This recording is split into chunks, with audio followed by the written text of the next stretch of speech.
¿Cómo están ustedes? Muy buenas noches, bienvenidos a esta vía pública. Ha sido una de las imágenes más comentadas del día. Una conductora del Transantiago debió llevar a su guagüita de poco más de un año al trabajo porque nadie la podía cuidar, no tenía con quién dejarla.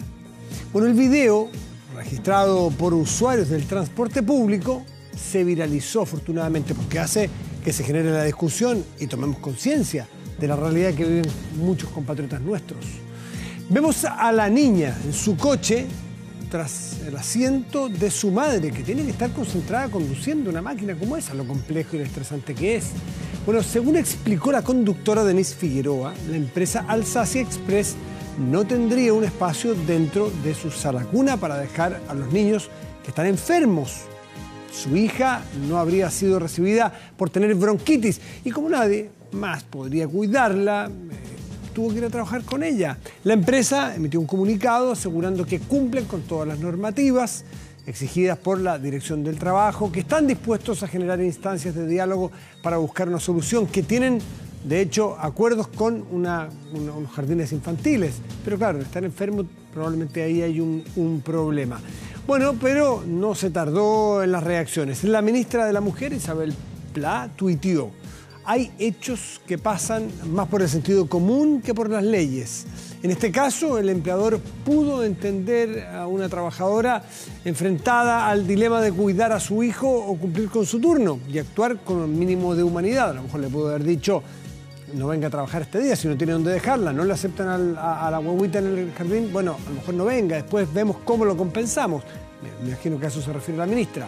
En tanto del trabajo, el ministro Nicolás Monkever aseguró que el hecho reflejaba las reiteradas dificultades que deben enfrentar las madres trabajadoras y que era una injusticia y una discriminación.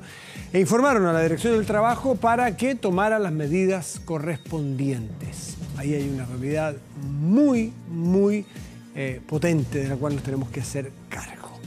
Hay otros temas que nos convocan por estos días. Cambia el mecanismo del financiamiento de las Fuerzas Armadas. Se ha escuchado hablar de la ley reservada del cobre, todo eso cambia. Queremos saber en la práctica cómo operará este financiamiento, en qué nos beneficia la derogación de la ley reservada del cobre. Codelco deberá entregar el 10% de sus utilidades o de sus ventas al fisco por 12 años, lo que se incorporaría al Fondo de Estabilidad Económica y Social. Bueno, el subsecretario para las Fuerzas Armadas, Juan Francisco Gali, nos comentará, nos explicará los alcances de esta medida. Y los quiero invitar, como cada noche, aquí. Nos faltó otro titular.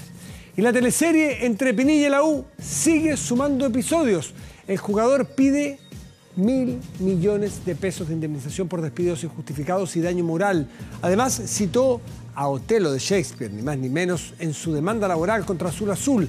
Por su parte, el equipo azul, el equipo de la U, anunció al delantero Ángelo Enríquez en su plantel. Ahora sí, nos vamos a la pantalla, por aquí, y los dejamos con una pregunta que usted puede responder a través de nuestro fanpage de 24 horas. ¿En cuántas ocasiones te has encontrado con problemas de incompatibilidad entre la maternidad y el trabajo? Reiteradamente, ocasionalmente. Alternativas que nos van a reflejar una realidad súper interesante para tener en cuenta y que las autoridades entonces trabajen con ella y puedan adecuar la realidad laboral a la de la mujer y la de los hombres también, porque aquí es maternidad y paternidad. Las guaguas nos hacen de a uno, son padre y madre. Responsabilidad compartida. Pausa, volvemos y transitamos por esta vía pública.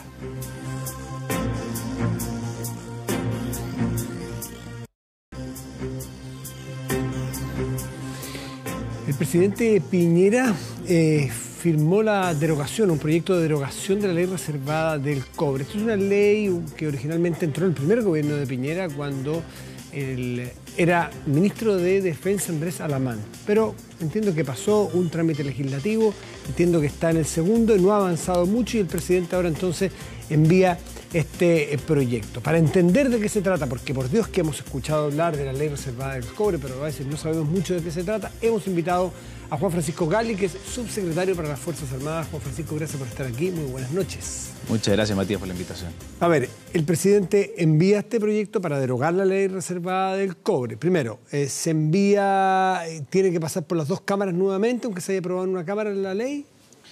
No, mira, hoy día sigue su tramitación legislativa como si continuara el proyecto del 2011. Ya. Tuvo una interrupción durante los últimos 4 años. ¿Fue aprobada ya en una de las cámaras o no? Fue aprobada, fue ingresada en el 2011 por la Cámara de Diputados. La Cámara de Diputados lo aprobó por unanimidad. Ya. 107 votos en la Cámara de Diputados, lo que es una muy buena noticia. Pasa al Senado y ahí se quedó un poco Así es. estancado. Ahí se quedó estancada a partir del 2013 y ahora retomamos eso introduciéndole cambios que creemos necesarios para darle viabilidad. Pero para entender la técnica legislativa, si se aprueba con este nuevo cambio, tiene que volver a la Cámara, ¿no es cierto? Porque la Cámara tiene que visar este cambio. Así es, eso se denomina tercer trámite. Tercer trámite. En realidad deberían ser 2 trámites, uno en Cámara, otro Senado. Al haber cambios. Exactamente, vuelve en tercer trámite. Vamos a suponer que tienen los votos, porque es un tema político al cual no nos vamos a meter por hoy. Vamos a suponer que el gobierno logra los votos. El ministro Espina, ayer en una entrevista que tuve con él, según él tiene ya un trabajo prelegislativo bastante acordado y tendría los votos. Es nuestra misión esa. Check, tienen los votos. Es ley. Se deroga la ley reservada del cobre. ¿Qué decía la ley reservada del cobre? Así, en 2 palabras, para que usted me corrija y nos empiece a explicar. Yeah. Que el 10% de las ventas, no de las utilidades, de las ventas brutas, más allá de los costos, las ventas iba a las Fuerzas Armadas para compra de material bélico. Incluso si le iba mal, las ventas eran muy poquitas ese año, había un piso. Bueno, eso se cambia. ¿Cómo va a ser la nueva ley de financiamiento de las Fuerzas Armadas? La verdad es que hoy día no tiene ningún sentido que la mantención de nuestras capacidades estratégicas de la defensa estén vinculadas al precio del cobre, ¿no es cierto? Y eso es lo primero que vamos a desplazar y vamos a establecer un sistema de financiamiento de las Fuerzas Armadas que tenga 2 características esenciales que la distinguen de la ley del cobre. En primer lugar, que la miremos en un horizonte de mediano plazo, es decir, y eso a través de un fondo plurianual de capacidad estratégica que te permite un plan de inversiones a 4 años plazo. Ya.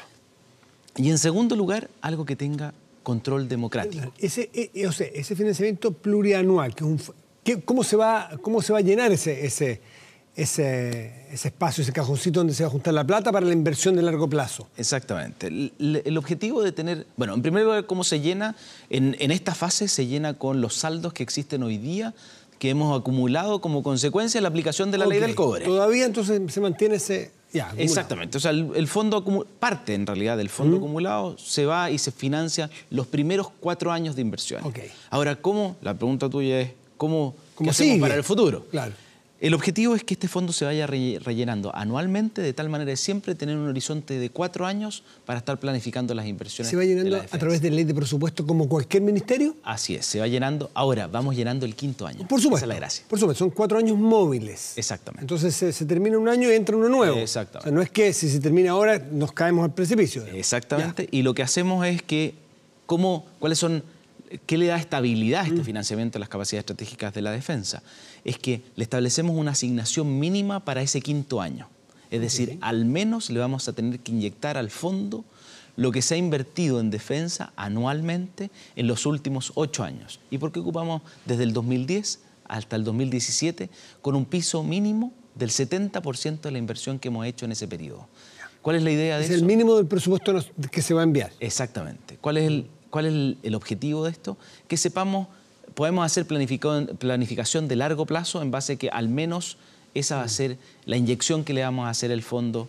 Y sobre eso... ¿Qué incertidumbre a la posibilidad de tener el equipamiento estratégico adecuado? Claro. ¿Qué tal la incertidumbre? Porque 8 años... ¿Y por qué, Matías? Si es que esto es relativamente simple. Las inversiones de la defensa muchas veces requieren de un proceso de planificación que va más allá de 4 años. Pero hay que tomar decisiones en base a un respaldo financiero existente. Y en eso consiste el fondo. El fondo, lo que yo quiero es tener un respaldo financiero para poder tomar decisiones de mediano a largo plazo. Porque si yo estoy tomando decisiones año a año, nunca voy a tomar esas decisiones que tengo que empezar a diseñar desde el día de hoy. Te pongo un ejemplo súper claro hoy día, que quizás todo el mundo conoce. Estamos reemplazando una capacidad que tiene Chile, que es un buque que es capaz de viajar a la Antártica. Sí, ¿ya? 200 millones de dólares creo que vale, algo así, ¿no? Exactamente. Pero ¿qué pasa? Ese proyecto fue aprobado por la presidenta Bachelet. Su diseño y su construcción se va a dar durante el actual gobierno del presidente Piñera y va a ser el siguiente gobierno el que recién va a ver operando a esa inversión. Si no somos capaces de tomar decisiones de mediano plazo, nadie hubiera tomado esa decisión pensando en presupuestos anuales. Perfecto. Ahora, hay una cosa en las Fuerzas Armadas que es el presupuesto operativo y otro el de la compra de material estratégico. Así es. En la nueva ley, en el nuevo marco legal, ¿cómo se va a dividir esto? Quizás primero empezar derribando algunos mitos. Hoy día, con ley del cobre, el presupuesto total de la defensa, de las Fuerzas Armadas y de todo el sector defensa es cubierto en un 80% por la ley de presupuesto que se discute año a año. Como el Ministerio del Trabajo, de Salud... De Educación, exactamente. Ya. El 20%, que en realidad es lo que destinamos a medios militares, a capacidad, lo que nosotros denominamos capacidades estratégicas, ese 20% es lo que se financia con cargo a la ley del cobre y es lo que se va a financiar con cargo a este nuevo fondo de capacidad. Todo este cambio del que estamos hablando afecta al 20% solamente. Así es. ¿Por qué? Porque el otro 80% ¿qué constituye? Constituye las remuneraciones del personal y los gastos de operación. El ejecutar, operar todos los días esa cantidad de gente y infraestructura que representan nuestras Fuerzas Armadas y el sector defensa significa el 80% del gasto que hoy día realizamos anualmente. Perfecto. ¿Están ahí también las pensiones de los funcionarios? No están ahí las pensiones. Incluso si agregamos las pensiones sería menor el porcentaje que representaría la inversión. Cuando en nuestro país, vamos a suponer que se va a aprobar esta ley, porque aparentemente tiene agua en la piscina, digamos, entre los distintos sectores políticos. Eso esperamos nosotros. Sí, vamos a creerle, el tiempo lo dirá. Tendrán que hacer los arreglos políticos suficientes para aprobarla, esa es la labor. Cuando envíen año a año el presupuesto, ¿cómo lo vamos a hacer para tener algún grado de secreto? Porque son cosas muy estratégicas. Para que no el Parlamento decir, necesitamos el presupuesto, ustedes van a ir a buscar la plata al Parlamento y tienen que ver, defiéndame el presupuesto. Es que necesitamos comprar tanta cantidad de aviones, 3 fragatas, van a estar muchos ahí. Sí, claro. A ver cómo se compatibilizan este secreto con esta transparencia. Sí, la verdad es que hay dos grandes elementos que determinan la diferencia entre el sector defensa y cualquier otro sector y cualquier otra discusión. Uno, que las materias son de seguridad, de importancia hablar de seguridad nacional y por lo tanto hay que mantener reserva respecto a esa información. Y en segundo lugar, es que son volúmenes de recursos muy altos y por lo tanto altamente riesgosos para efectos del cuidado de esos recursos. Y las dos cosas a veces se contraponen. Mantener reserva, hemos dicho que la transparencia es uno de los mecanismos más eficaces para combatir la falta de la probidad, y mantener reserva es contradictorio con la transparencia. Pero entonces hay que lograr ese equilibrio. ¿Cómo se logra? Por ejemplo, informando adecuadamente a los representantes de todos los chilenos, que son los diputados y los senadores, pero en sesiones secretas de las comisiones técnicas, es decir, de la Comisión de Defensa de la Cámara de Diputados y de la Comisión de Defensa del Senado. Es decir, los parlamentarios que están fuera de esas comisiones y van a votar en sala van a tener que hacer fe de lo que sus compañeros le informan. Efectivamente, en comisiones. Nosotros vamos a llegar probablemente a la votación del presupuesto a la sala con un monto que vamos a inyectar a este fondo de capacidad estratégica, pero no vamos a discutir en sala públicamente cuál es la justificación que está detrás de esa cifra. Ahora, subsecretario Gali, entiendo también que es un mito tanto secretismo, porque hay libros blancos de la defensa y hay revistas especializadas donde los expertos saben al detalle qué tiene y qué no tiene cada país del mundo, ¿o no están así? Efectivamente, hay mucha academia especializada en defensa, hay índices internacionales en defensa que te muestran cuál es el gasto de cada país respecto del gasto total del Producto Interno Bruto y también respecto del gasto fiscal, cuánto representa el sector defensa. Sin embargo, hay algunos datos que son altamente sensibles. Por ejemplo, cuál es el nivel de alistamiento o de operatividad de tus medios. Es decir, no es lo mismo tener 10 buques exactamente, que los 10 estén en capacidad, con la posibilidad de desplegarse en 2 horas, en 4 horas, en 24 horas, que tener los mismos 10 buques, pero en realidad 4 en mantenimiento, otros 2 que no están en capacidad de operación y otros 2 que en realidad podrían desplegarse en un plazo de tiempo. Esos matices son los que se guardan. Esa es información muy relevante. ¿Y dónde los tienen? ¿En qué base? Ese tipo de cosas, ¿no? El lugar donde están.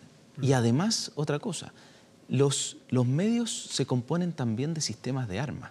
Es decir, un mismo avión puede ser completamente distinto depende de las capacidades que tenga. Y eso también es información altamente sensible. ¿Cómo se llama el fondo que ustedes van a ir inyectando todos los años con el presupuesto? Fondo de Capacidades Estratégicas. ¿Y ese fondo va a manejar cuánto?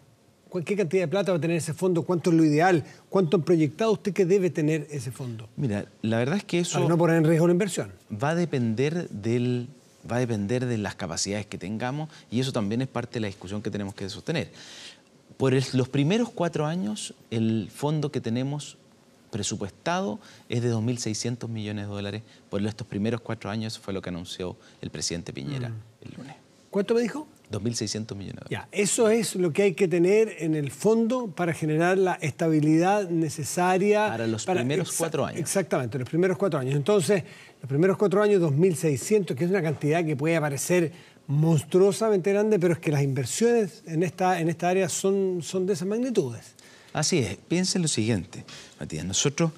Hay 3 elementos clave en este proyecto de ley. En primer lugar, el fondo para la planificación de inversiones plurianual, 4 años. Ese que hablamos recién. Exactamente. En segundo lugar, una asignación mínima para ese fondo que anualmente lo vamos a ir rellenando. Que se calcula con el promedio de los últimos 8 años. Para que no un 70% del promedio, por eso es el 70, piso. Ya. Y en tercer lugar, un fondo de contingencia estratégico, que es algo que ya existe hoy y que lo vamos a mantener. ¿En qué consiste? Que es una reserva. ¿Una reserva para qué? Por ejemplo, para el caso del 27F, producto del tsunami, gran parte de la base naval de Talcahuano resultó destruida como consecuencia del tsunami.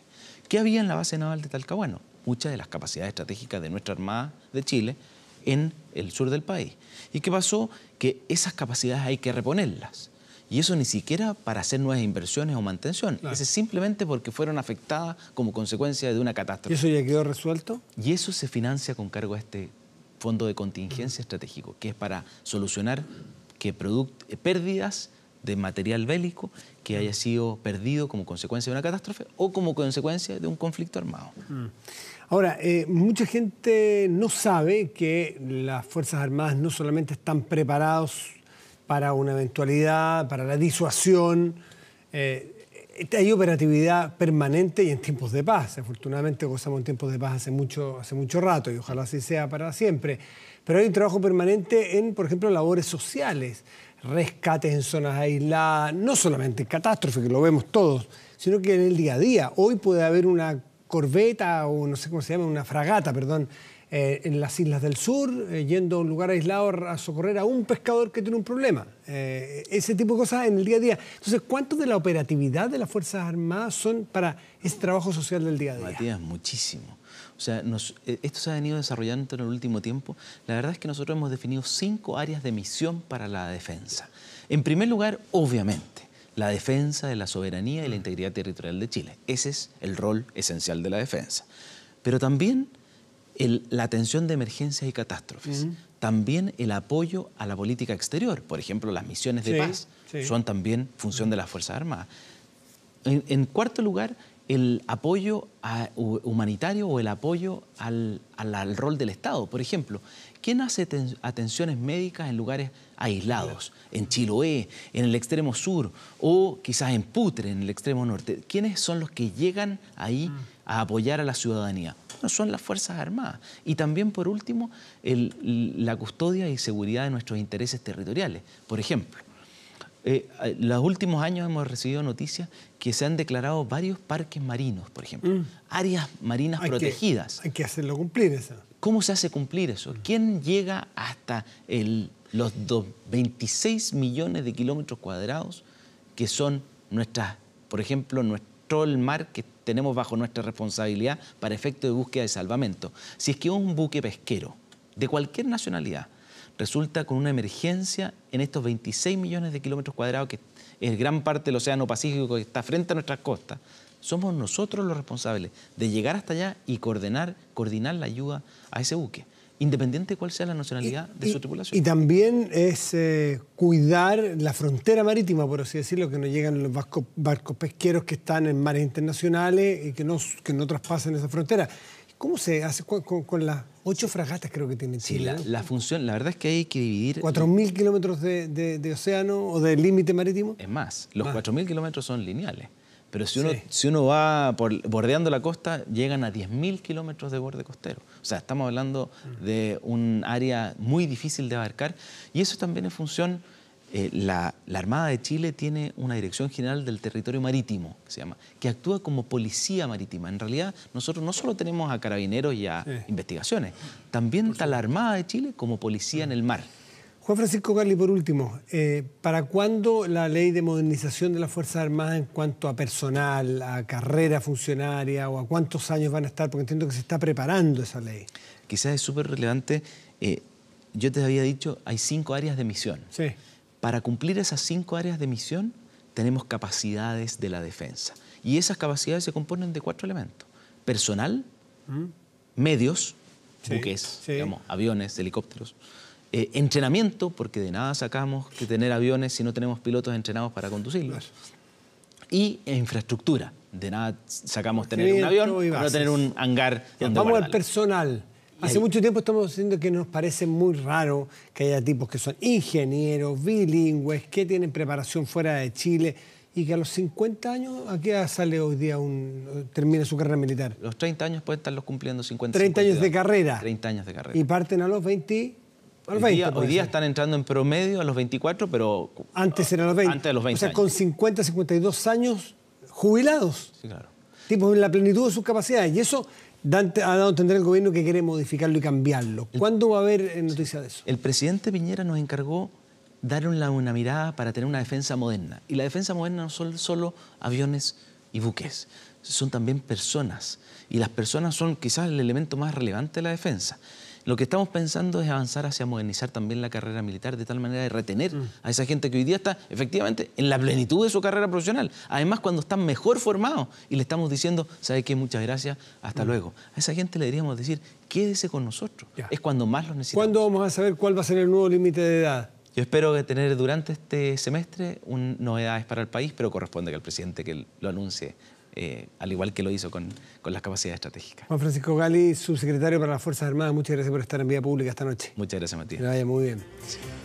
Y les quiero recordar la pregunta a la cual los invitamos a participar esta noche en nuestro fanpage. ¿En cuántas ocasiones te has encontrado con problemas de incompatibilidad entre tu responsabilidad maternal y el trabajo? Insisto, la responsabilidad es compartida, pero esta pregunta es para las mujeres, dado el caso que conocimos hoy día. La incompatibilidad de tu trabajo y tu maternidad es reiteradamente u ocasionalmente. A la vuelta les vamos a mostrar el resultado de esta consulta que les hicimos. Espérenos, ya volvemos. Esto es Vía Pública.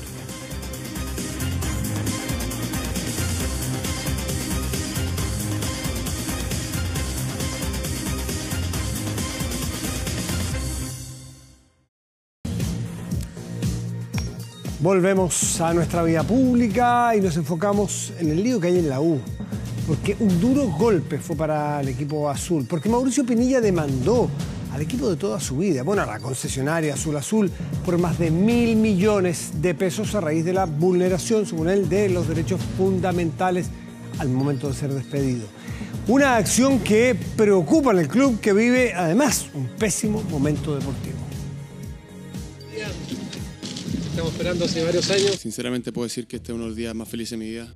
Fue el inicio de una relación que terminó de la peor manera hace más de un año. Mauricio Pinilla regresaba a la U con la ilusión de quien vuelve al club de toda su vida. Hubo promesas, goles y polémicas hasta que la magia se fumó con su caótica salida.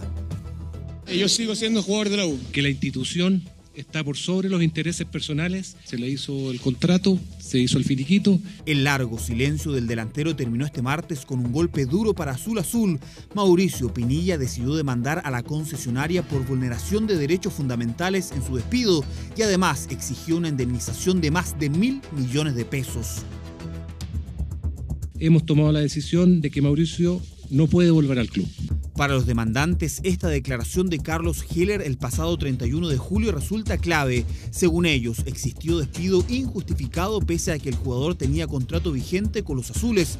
Por eso reclaman una jugosa compensación que se desglosa en 202 millones de pesos por indemnización, 313 millones por lucro cesante, 263 por bonos especiales y 260 millones por daño moral provocado al jugador, que ha sufrido duros cuestionamientos de la prensa e hinchas. Azul Azul lo está despidiendo y lo está anunciando a través de esta conferencia de prensa que dio el presidente de Azul Azul con los abogados. Y lo que él dice es, claro, yo no he celebrado ningún acuerdo ni con Azul Azul para salir, ni con Colón para llegar a ese equipo. Una acción legal que provocó molestia y sorpresa al interior del club, considerando que fue el propio Pinilla el que había exigido su renovación hasta el 2020 sin éxito.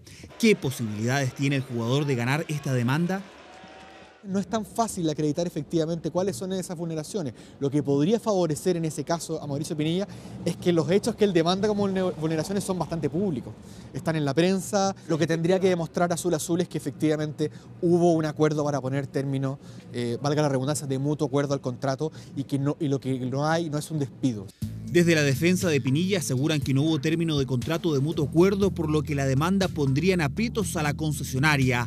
Además, el delantero exigió que cada uno de los directores le ofrezcan disculpas públicas y que tanto el presidente de Azul Azul como el abogado y el gerente deportivo Ronald Fuentes hagan un curso de 8 horas en Derecho Deportivo.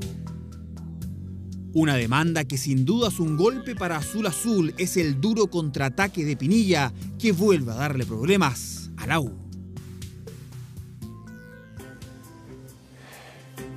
¿Qué dirá la hinchada de la U sobre todo esto? Una cosa es la dirigencia, otra cosa es la hinchada. Pero habrá tiempo ya para ver cómo decanta este problema que está tan caliente. Y fíjese que esta noticia, ya de vuelta aquí en Vía Pública, vamos a ver el resultado de la pregunta, a la cual los invitamos a participar. A ver, si has tenido... ¿En cuántas ocasiones te has encontrado con problemas de incompatibilidad entre la maternidad y el trabajo? Nos referimos puntualmente a las mujeres, dado el problema que sucedió hoy con una mujer chofer del Transantiago que tuvo que ir con su hija porque estaba enferma y no tenía con quién dejarla. Dice que reiteradamente, 17% dice que de manera ocasional. Mire, a lo mejor... el drama que vivió esta mujer que tiene que llevar a su chiquitita de 1 año al Transantiago, con el estrés que significa manejar un Transantiago y además su hija enferma, bueno, va a servir de algo, va a servir porque de partida las autoridades se están dando cuenta, se nos vino a la cara un problema que es reiterado, incompatibilidad laboral con la realidad familiar de madres y padres. Así que muy interesante la respuesta que nos dan nuestros telespectadores. Veamos qué es lo que tiene nuestro 24horas.cl, portal de noticias. Claro, la Comisión de Salud aprobó la idea de legislar sobre eutanasia. Idea de legislar por ahora. La iniciativa fue aprobada por 8 votos a favor, 4 en contra y 1 abstención. En este portal en general tiene muchísimas noticias, muy amplias, videos, así que le recomiendo entrar aquí. Es de los portales más visitados de noticias de nuestro país. Veamos qué sucede con el tiempo. Dice que mañana hay 4,6 grados en este momento, está despejado en Santiago. Mañana va a haber máxima de 24, pero va a haber bastante frío también en algunas horas. Entiendo que se acerca a los 0 grados. Va a estar despejado el miércoles, jueves parcial, máxima de 23. Bien primaveral, las temperaturas bastante agradables. Y la música que hay de fondo, usted ya le empezó a sonar, ¿no? Claro, Caetano, el gran Caetano Veloso, quien hoy cumple 75 años. Este brasileño con más de 50 años de trayectoria, referente de la música de su país y latinoamericana también. Bueno, ha sido a lo largo de su carrera músico, cineasta, poeta, activista, un tipo tremendo. Considerado uno de los grandes cantautores del siglo y dueño siempre de una opinión sobre los temas de contingencia. Esa es la gracia. Artistas comprometidos, artistas que tengan opinión. Expresó siempre su preocupación, por ejemplo, por el futuro de Brasil en las próximas elecciones, al decir que hay una gran inestabilidad. Tendremos elecciones y no sabemos qué saldrá. Caetano Veloso, no solo cantando, hablando sobre su país. Con Curru Cucucú Paloma de Caetano Veloso, una interpretación de Caetano Veloso, porque yo creo que la original no es suya, pero no soy experto. Muy buenas noches, gracias por venir. Chao.